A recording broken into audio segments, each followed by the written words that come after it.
Hello, welcome back to another Tabletop Talk. I thought today that I would talk a little bit about my Strat Hockey experience so far. I ordered the game and received it on Saturday, and so I've had about 3 or 4 days to play with it and have been experimenting, and so I thought I would share a few thoughts about what I got. I ordered the 2016-17 season, and then I ordered the 1955-56 season, which is just 6 teams, but there was only 6 teams and 55, so that worked out well. And then you get a file that you can print off extra players if you want. However, you can see what I have on my tabletop here is not the Strat cards. On strathockey.net, somebody has made up files of the cards, some of the seasons that are made up like this, as you can see. And so, again, I own this season, but I had this printed off because I tend to like it. As you can see, it looks very sharp. It's got the team logos and the team colors. The only thing I like better about the Strat cards are they do have the stats on the cards, and this one doesn't. But you'll notice one thing that's really cool is that the good results are the color of the team. So like his passing, Larry Popine, and again, I'm going to butcher a lot of these names. You can see that every one of his passes are good. And then here his defense, the ones that are in color are the ones that he takes away. And then he's got a penalty. So if it's bad, it's white. So you can see here, so just looking at it, you can see that these on like an inside shot, that's a goal 1-16. That's a goal rating. That's a goal rating. So you can see just by looking that, what they're capable of. So like, for example, you can see like Larry Fontinato, his passing is not nearly as good, and you can just look at it without even reading what it says, just by the colors. You can see his defense is not nearly as good as Larry Popine's is. So again, I thought that was very well designed. And then even on the cards, it's the opposite. The good is white on the goalie cards, but you can just glance at a look. And so I printed off this season. I actually took it to Staples and did it. So, but again, I do own this season. So I thought that was important to own it in order to do that. So found a lot of good things on strathockey.net. Some charts and some replay stuff. So in the 55-56 season, I only have 3 forward lines and 2 defensive lines. And so I came up with kind of the line shifts to where you can see line 1 gets 12 cards, and I'm talking about the action replay cards. Line 2 gets 10, line 3 gets 8, and on defense, line 1 gets 17, line 2 gets 13. And so I thought that was pretty well distributed. And then so here,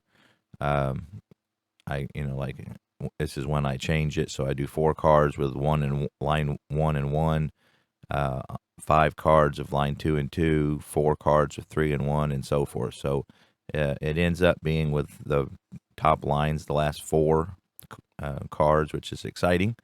So I figured that out and kind of like it. So, and then in my action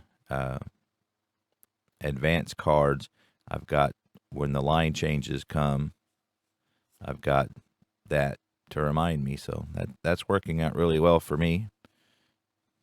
So those are index cards that I just cut to size of the action cards. And so that's working out pretty well.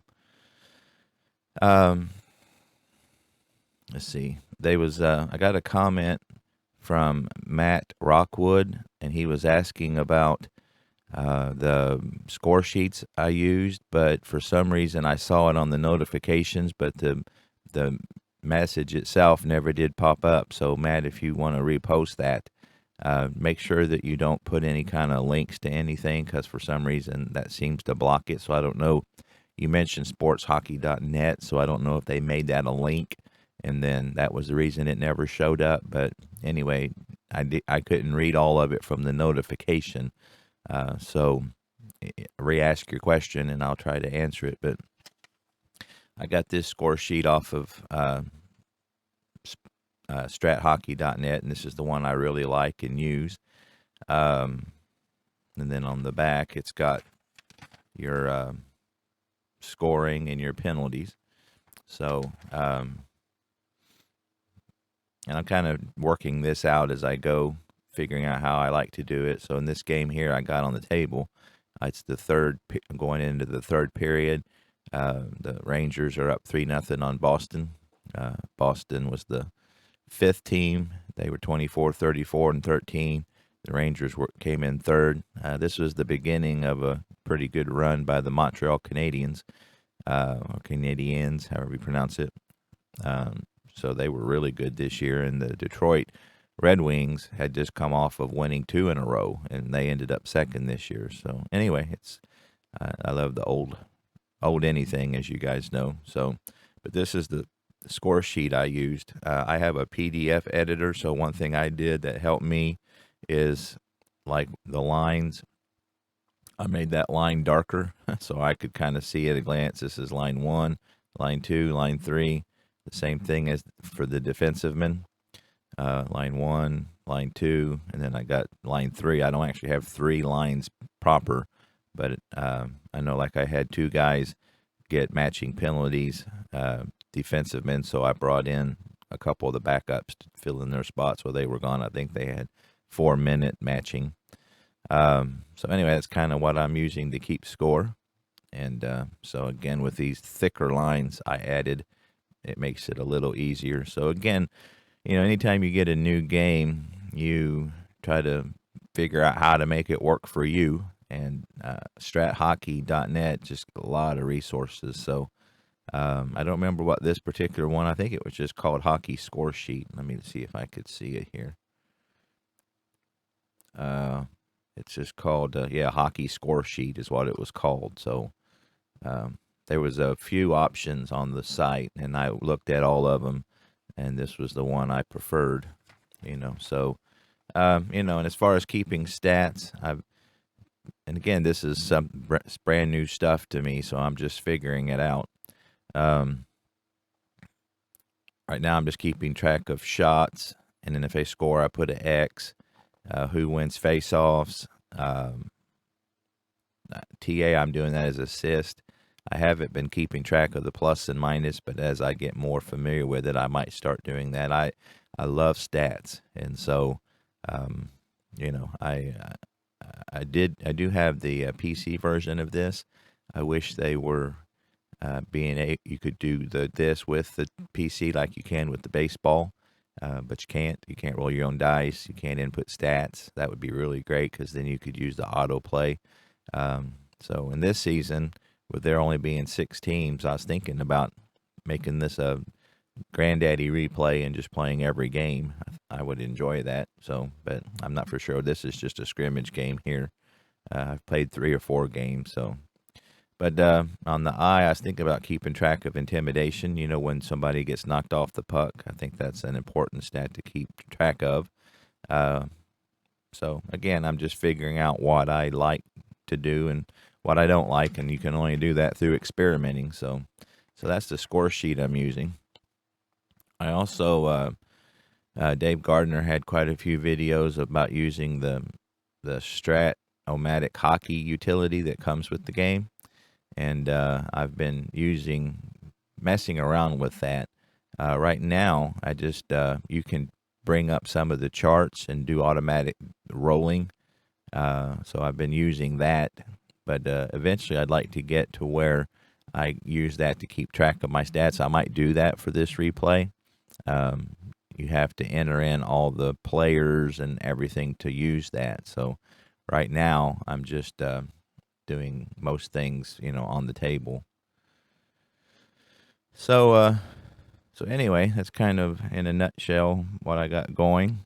Um, I, I'm using pretty much the super advanced on most things, except for the power play. Um, this is the super advanced penetration chart. So I like this because the tendency ratings, it's a star on the Stratomatic card, but it's a T here on these cards, is how likely they are to penetrate. The higher the number, the more likely they are. And so this chart, when you're going to penetrate, it will make people who don't penetrate much pass more, and I like that. Uh, I've, this is something that Dave Gardner had on his that he showed, and so what it is you roll to see what they choose to do, whether they choose to shoot outside, penetrate, or pass. And when I'm playing solitaire, I'm going to start using this. But if they do penetrate, then again, if they're like a 1 to 3 stars, they're way more likely to have to pass. And so that keeps it kind of accurate, because sometimes guys are really good on the inside, but they didn't do that much, which is probably part of why they're good at it. And so that keeps it a little bit more realistic. So again, I did laminate this chart. The green one was on decent cardboard stock. This one was put on super flimsy, thin paper. So I had both of them laminated, but this one especially needed it. I mean, it was just waiting to be ripped, and so this is nice and sturdy. So again, just trying to fix it, make it my own. So again, I'm enjoying the game quite a bit.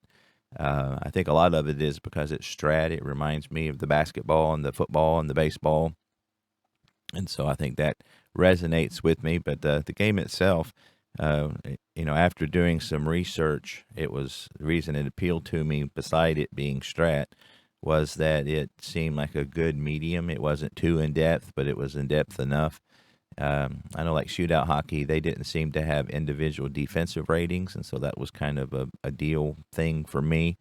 So Strat, it's not every single play. It's kind of like chunks of time and what happens in that time. And so, but, every player is rated, pretty good, and the ratings come into play quite often, and especially on the advanced and super advanced. So that was a big deal for me. But again, it's not as complex as, say, Hockey Bones or ATBA.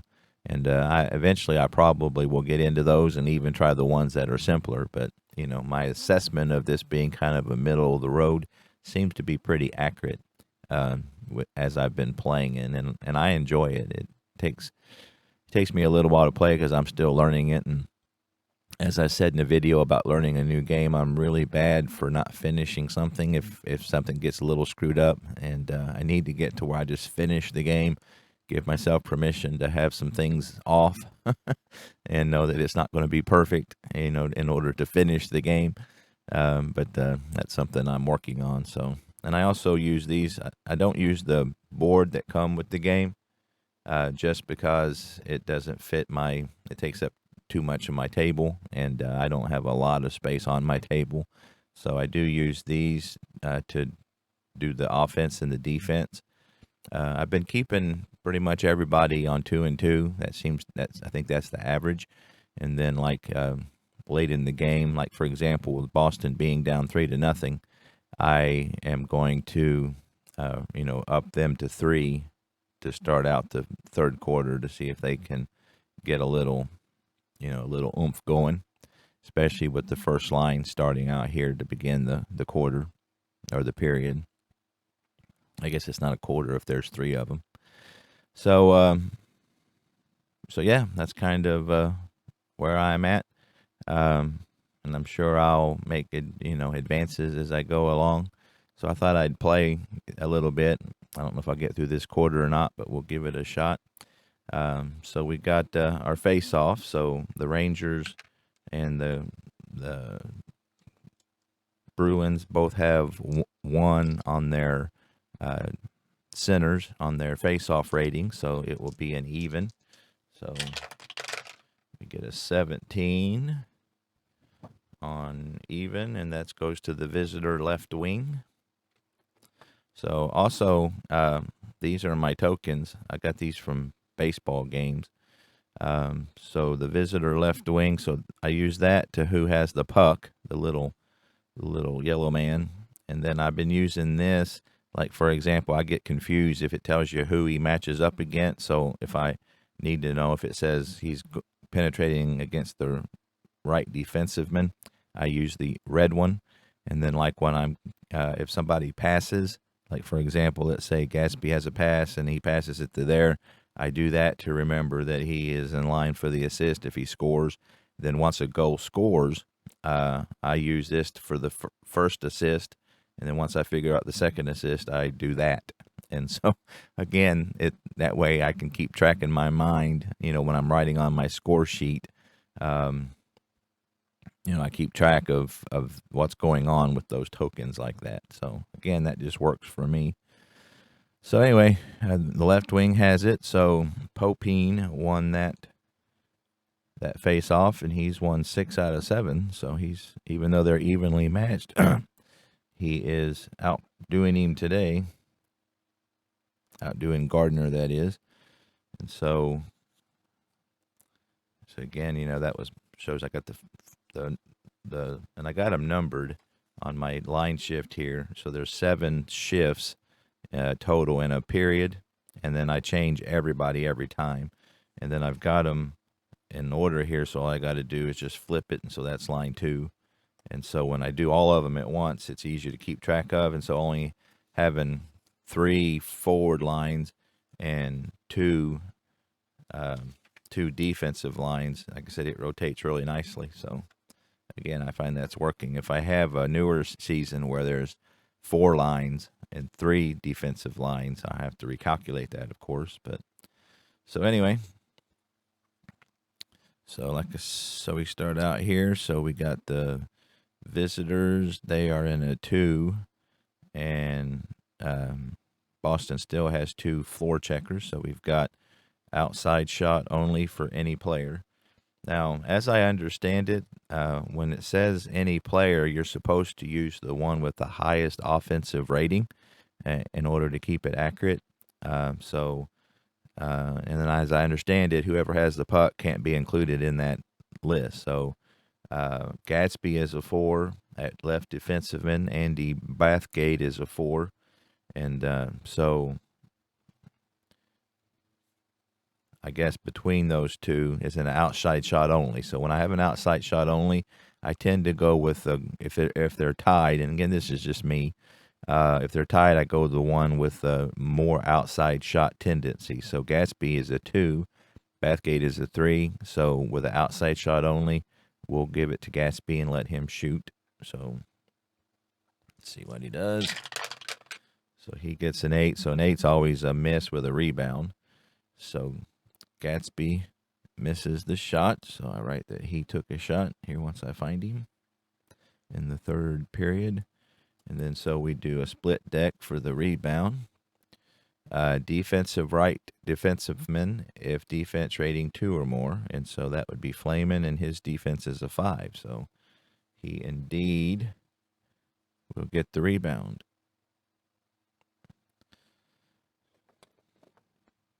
So far, the shots on goal have been pretty even. New York has shot 19 to Boston's 18, but obviously Boston have been more accurate. New York's had 2 power plays and come up empty. Boston's had 1 and come up empty.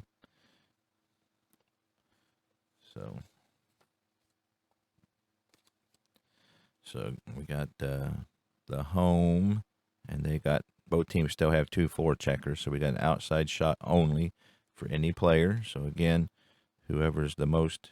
So all these guys are 4s. These guys got tendencies of 4. Looks like Pearson might be a little. Now, I don't that's not a pass. Again, as I understand it, a lot of stuff goes on. So if it's not a direct pass, I don't keep track of him in line for a assist, and that's just me. But you know, if it says he passes, then I do. So anyway, we got outside shot only for Pearson. Pearson so far has had one shot in the second period and missed. And that's a 6, and so he shoots on goal, and it's saved and goes to the defensive right wing. So Bathgate will get the puck. So Pearson shoots and misses. So then we go to visitors. Lose the puck. Shot, outside shot only for left defensiveman.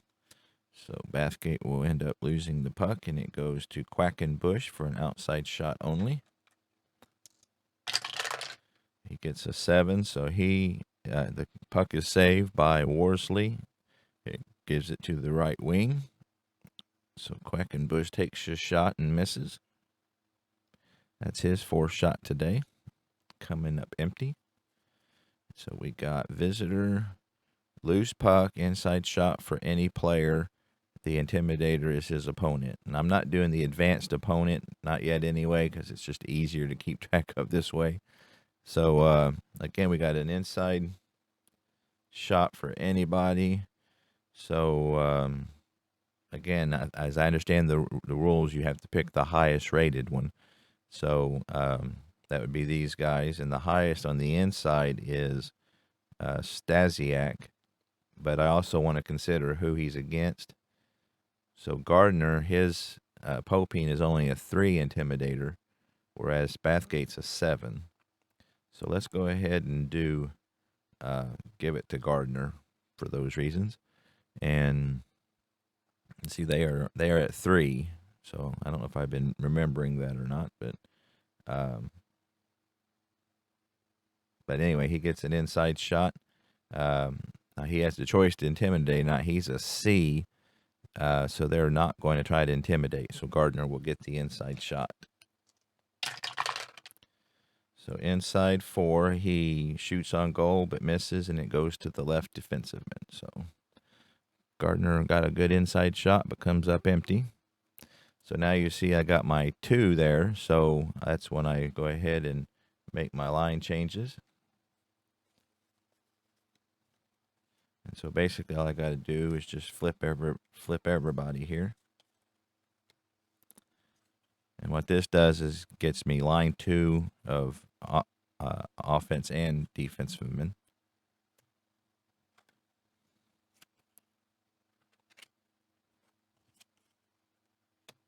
So I found this to be the easiest way for me anyway.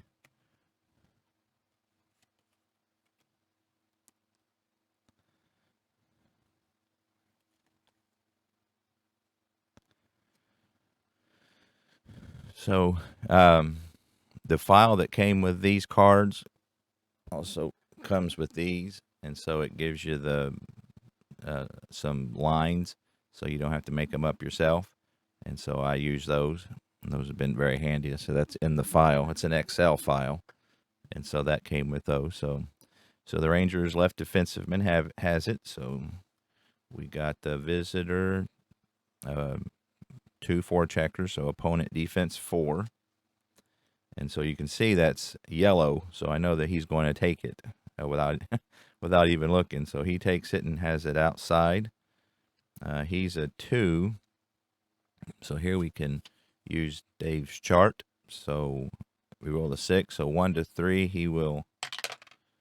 So I got a 1, so that means he's going to take the outside shot. So I kind of like that. At least for now, it kind of automates it a little bit when I'm doing both teams. So Bovin will get an outside shot, and he gets a 4. So it's saved, and defensive right wing gets it.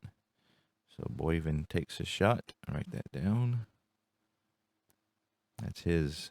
He's had 1 shot each period so far. So we got visitors, lose puck, outside shot only for center. So they lose it, and McKinney will get an outside shot for the Bruins. He gets a 6, so it's saved, defensive right defensiveman. So McKinney takes a shot. That's his third with no goals. So we got visitor again. Opponent's defense 2. And you can see there, it's yellow, so it's good. So he takes it. He has an inside opportunity, and Intimidator is the right wing. So that's where I do my that, so I can keep track of who's who. So his intimidation is a 2. But he doesn't. His penalty rating is a D. So they're not going to try to intimidate. They're up 3-0, so they'll go ahead and let Bovin take the inside shot here. That's a 10, and that misses and goes to any player. So when it's any player I give it to the center typically, because he's usually the one I think setting up the shot. So Boyvin misses another shot. He's 0 for 2 this period. And so we've got the visitors. Lose puck, outside shot only for the left wing, so they lose it again. And Chevrafils will get an outside shot only. And that's a 9, so he is saved. Goes to the left defenseman. So Chevrils takes a shot and misses. That's his first shot on the goal today. So we got visitors again. Opponent's defense 11. And that's going to be an automatic penalty. Now, on the as I understand it, on the penalties, he is a... See, I do this to remember who I'm talking about. He is a B, and then so you do the super advanced penalty chart. So, like, if we roll anything down in here, then there's an opportunity for both of them to get penalized. So, we'll roll it and see what happens. So, that's an 18. So, that's a 5 minutes if he's a double A rating, and Howell is just a C. So, the opponent doesn't get a penalty. So, that's... And if they would have, then Armstrong would have got 5 minutes too, I guess, for fighting. But as it is, he just gets 2 minutes. So I write in my thing here that Armstrong. So that'll be a power play for the Rangers. Now this is something that is not very smooth for me at all. But anyway, I'm working on it. So that's penalty on Boston, third period on Armstrong.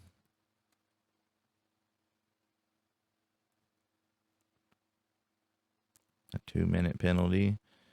This is so another thing that not only does it have their suggested lines, it also has their suggested power play and power penalty. So I kind of use that to set up. Same thing for the Bruins here. You can see that they've got their suggested power play line and penalty killing. So I will go with that. So let's see. So this is the third time, and as I understand it, you're supposed to go back and forth, and then one time in the game you can use the same one twice. But as of now, I've just been going back and forth. So this is the third power or penalty killing time for the Bruins. So I will go back to their first unit. So they got they got Mackel and LaCoy. So LaCoy is actually on the bench, so I've got to bring him out at one wing, and the other wing is Mackel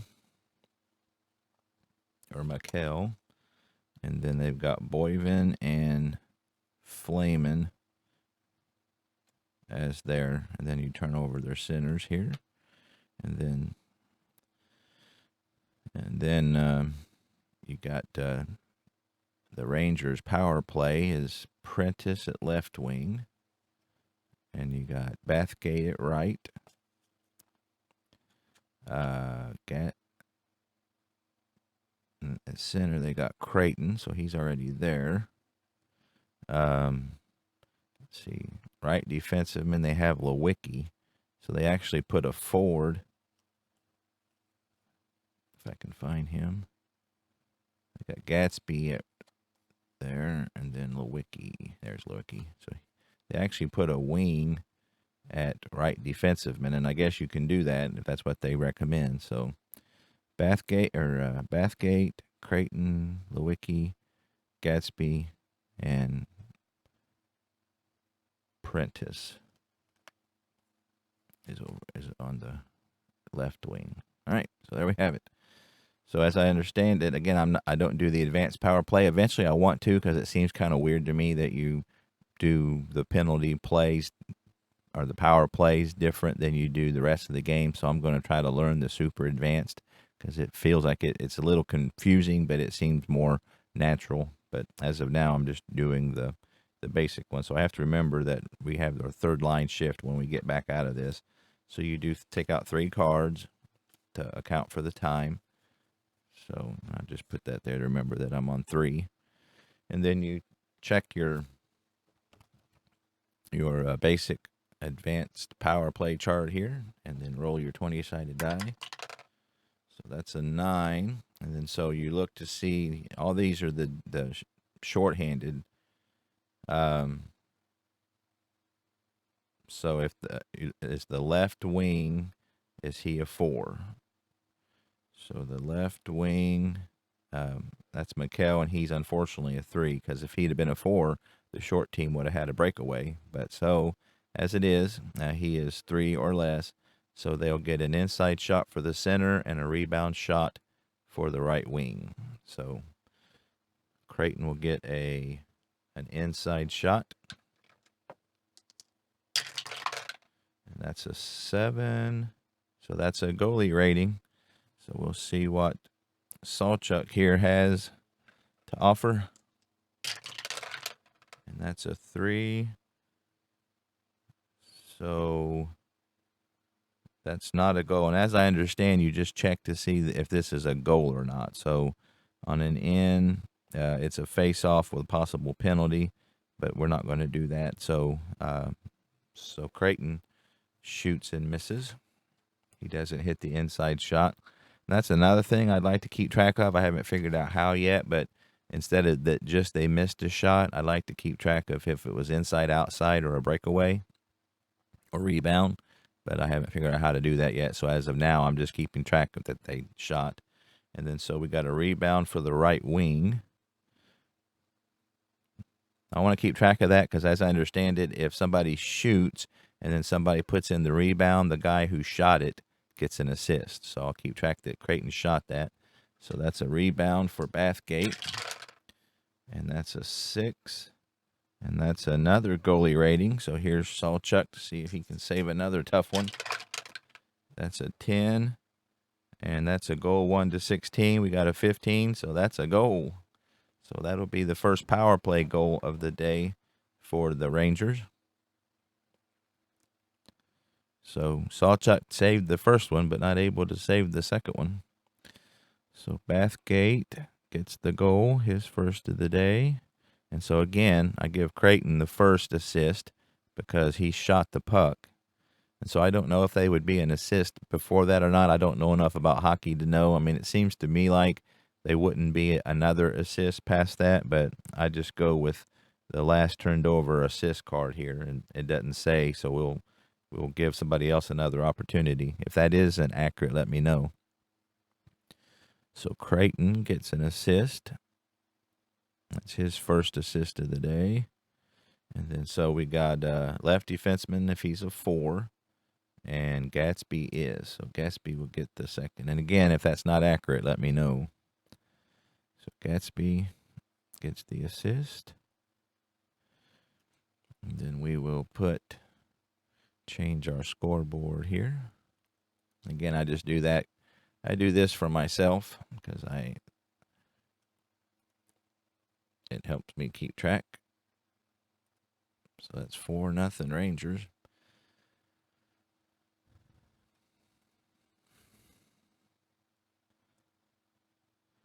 So that would be their third power play, their first goal.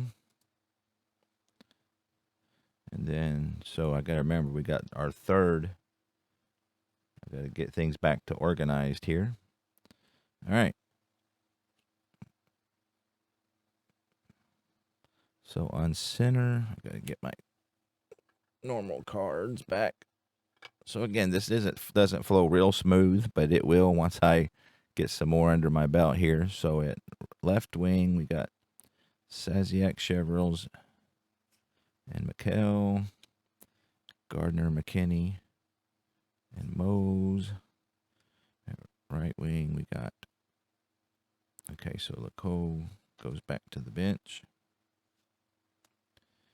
And then we got Pearson, Labine, and Tapazzini. We got Flamin and Armstrong, Quackenbush and Boyven. So right wing, we got Bathgate. Okay. Lewicki goes back to the wing. So we got Fontenot and Evans, Popine, Creighton, and Horvath, Gatsby and Howell, Prentice, Murphy, and Lewicki. Okay, so now we need our third out. So the third is the third offensive line and the first defensive line. So the first one's already out there, so we will do our third. That one's good. Third. I had these printed on glossy, pretty thick. I think it was 130. Oh, don't move. That one's right. All right, so now we've got our third offensive line and our first defensive here for what's left of the third one there. And so we got a face off after the goal. So it looks like Horvath is a 1 to Moan 0. So we will do a face off. That's an 18.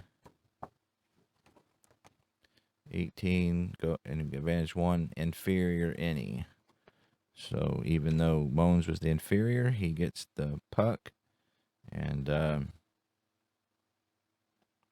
usually when you're looking for somebody to give the puck to, you want somebody that's a decent playmaker. So it looks like of these guys, Flamin is the best. So,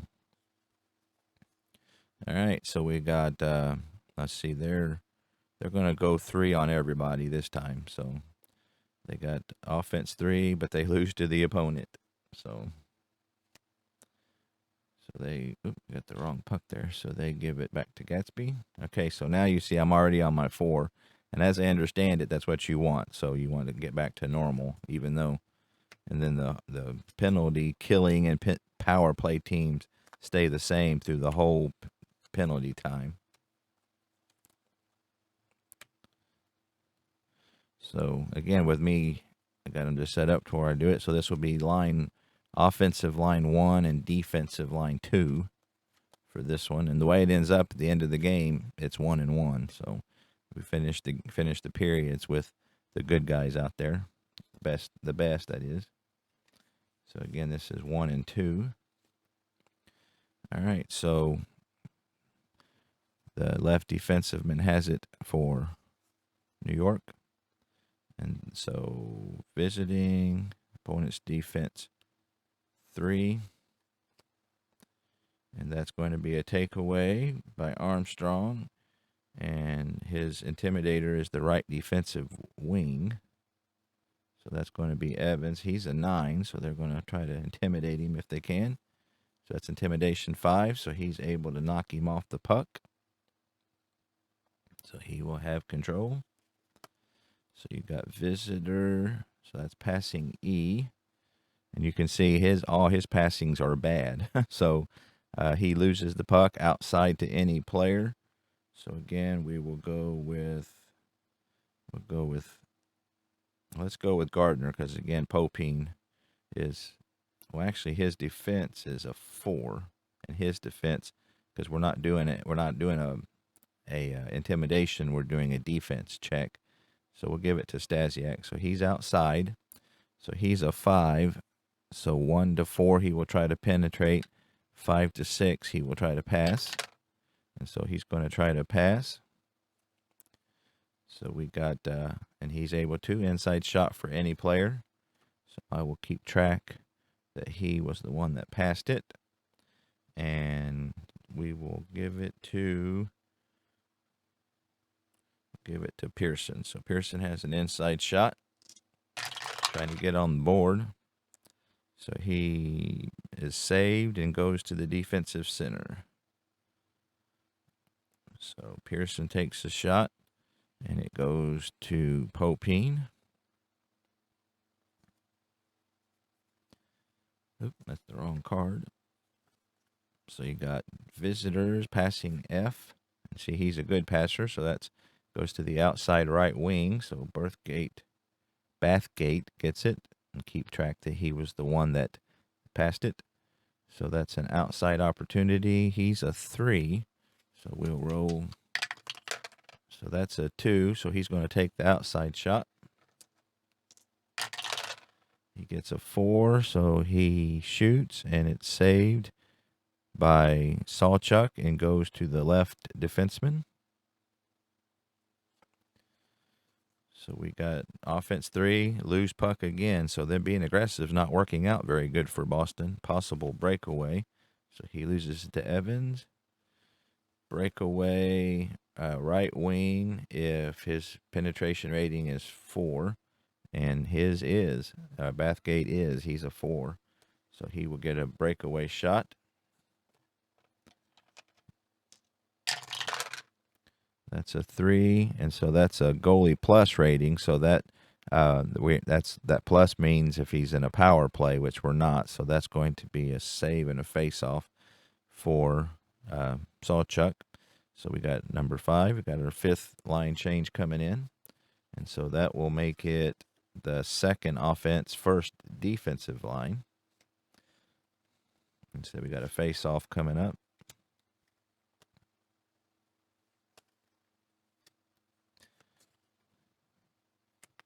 Yeah, this is a lot different than, a lot sloppier than baseball, trying to keep track of everybody. But I think I got a system that's working for me, and I think once I get a few more games under my belt, it will flow pretty quickly.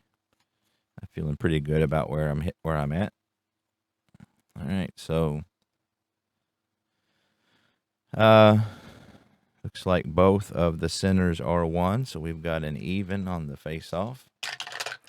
So an even 12 goes to the visitor right defenseman. So Fontinato will have it. So you got visitor 2, opponent's defense 1.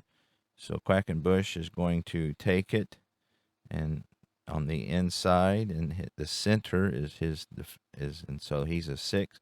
So he's going to try to intimidate him, knock him off the puck. Opponent fails to take away puck, possible penalty. So we'll keep track that there's a penalty, but so that's a delayed penalty. So Quackenbush has an inside shot. He gets an 8, so he misses, but there's a rebound. The rebound goes to defensive center if his defensive rating is 2 or more, and it's a 3. So he gets the puck back, and that will be, so we'll check Creighton for a penalty. He is a C. So now on an intimidation, as I understand it, anything up here is not a penalty. So that's a 9. So with him being a C, there is no penalty. So that was a clean intimidation. So he just knocked him off the puck. All right, so Creighton has it. So we got visitor 2 with a 2-4 checkers, opponent's defense 10. Now you see that could have been a penalty, but he doesn't penal much, so he actually takes the puck and has an outside only shot. So McKinney gets a 7, so it's saved, goes to the defensive left wing. So another good save by Gump Worsley, he has a shutout going. So Murphy, the visitors, passing D. So you can see all the red there. He's a good passer. So he goes to the inside, and his opponent is his intimidator. So remember that he passed. McKinney is just a 2, so he's going to not risk the penalty. So Creighton has an inside shot. He gets an 8, so he misses but gets a rebound. The rebound goes to offensive, right defensive if he's a 2 or more. And on offense, he's just a 1, so his opponent will get it. So that'll be a miss, and it'll go to Quackenbush. So home is in 3. They got 2 checkers, so opponent's defense 2. And so he takes it and has an outside opportunity. So he is a 1. So, and again, it's not outside only. So when you have an outside without the only, you can shoot it, penetrate it, or pass. So we will roll to see what he chooses to do. So he gets a 4, so he's going to take the outside shot. That's a 10, and so he just loses it to the right wing. So Labine has it. So we got home, offense 3, inside shot for any player. His intimidator is his opposite. So we have inside shot. So looks like it's going to be McKinney. He's a 4. His intimidator is Creighton, so he's got a 6, so they're going to try that. Intimidation's 4, so he knocks him off the puck. So the Rangers continue to play good offensively and defensively. So you see we're at our 6, which is going to be the 3rd offensive, 2nd defensive lines.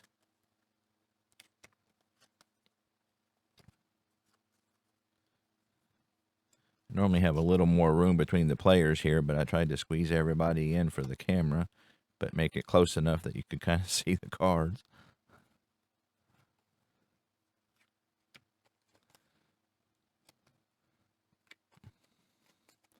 And then the last, like I said, the last one will end up being the first lines of both. So,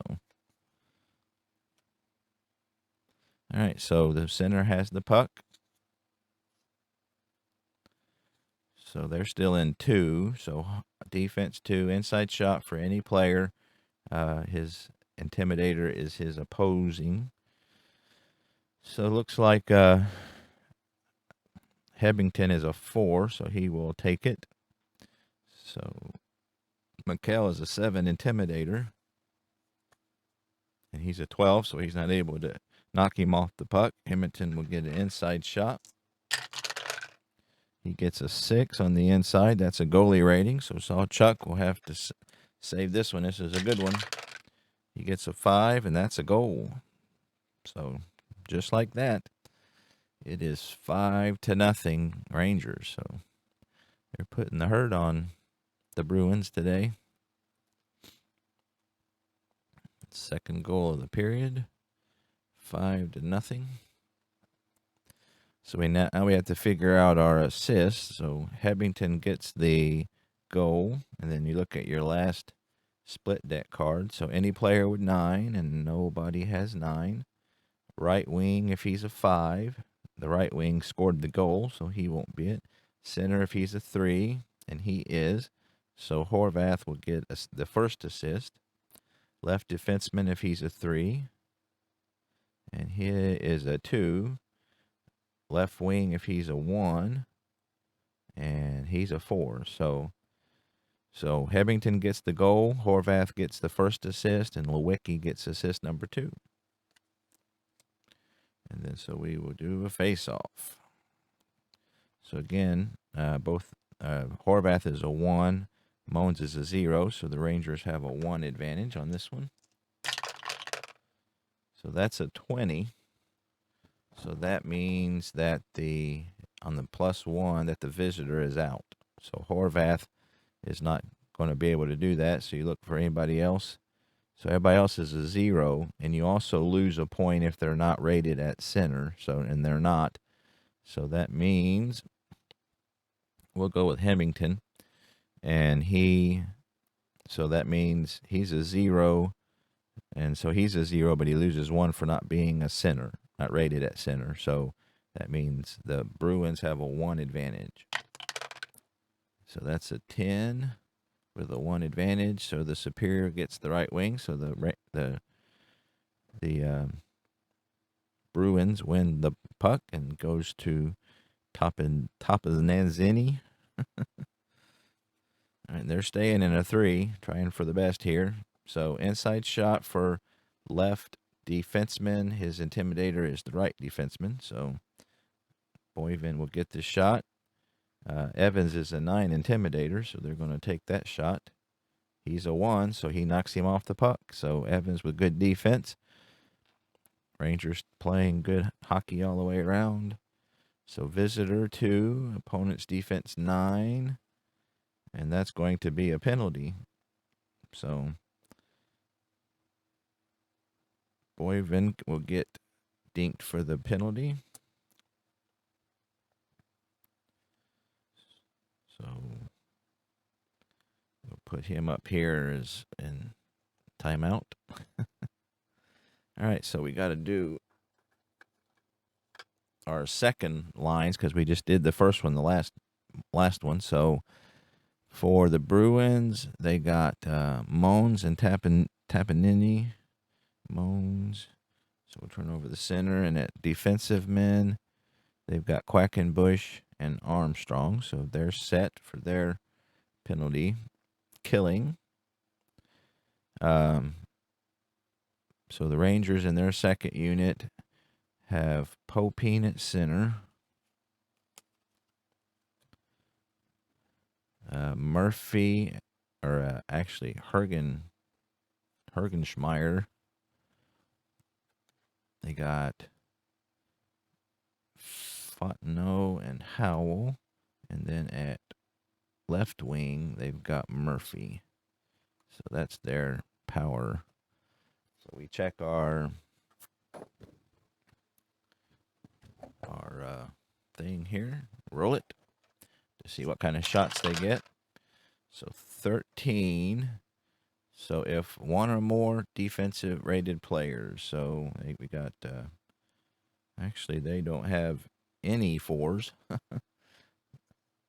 So we rolled a 13. So if no, so they're going to get a lot of shots here. So we start with an outside shot for the left wing. So that's an outside shot for Murphy.